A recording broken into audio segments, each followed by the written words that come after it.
მოგესალმებით. Ამ ვიდეოში ვისაუბრებ NFV-ზე, Excel-ის ფუნქციების ვირტუალიზაციაზე. Წარმოიდგინეთ, რა მოხდებოდა თუ ტრადიციული Excel-ები გამოიყენებოდა მანქანების სამართავად. პრობლემა ისაა, რომ ასეთი Excel-ები ხშირად იწვევს შეფერხებებს, განსაკუთრებით როცა Excel-ი გადატვირთულია Facebook-ის ან YouTube-ის გამოყენებით. მოდი განვიხილოთ ვიდეო ანიმაცია.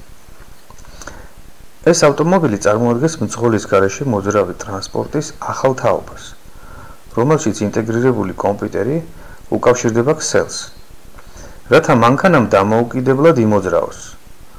ავტონომიური მანქანები იმ აპლიკაციების მაგალითია, სადაც Excel-ის რეაგირების დრო კრიტიკულ მნიშვნელობას იძენს.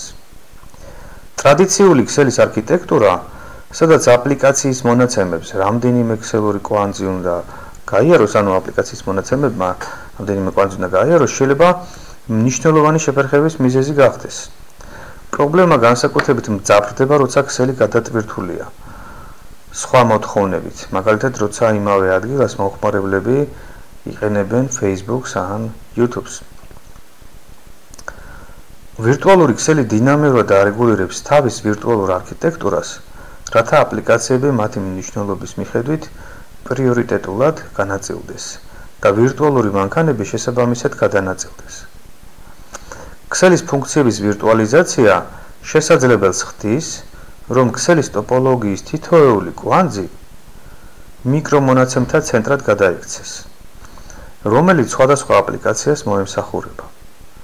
შედეგად დროისადმი მგრძნობიარე აპლიკაციებს, როგორიც არის ავტონომიური მანქანების მართვის სისტემები, აღარ სჭირდებათ შორეული მონაცემთა ცენტრში განთავსება. ისინი მაქსიმალურად ახლოს იქნებიან მომხმარებელთან.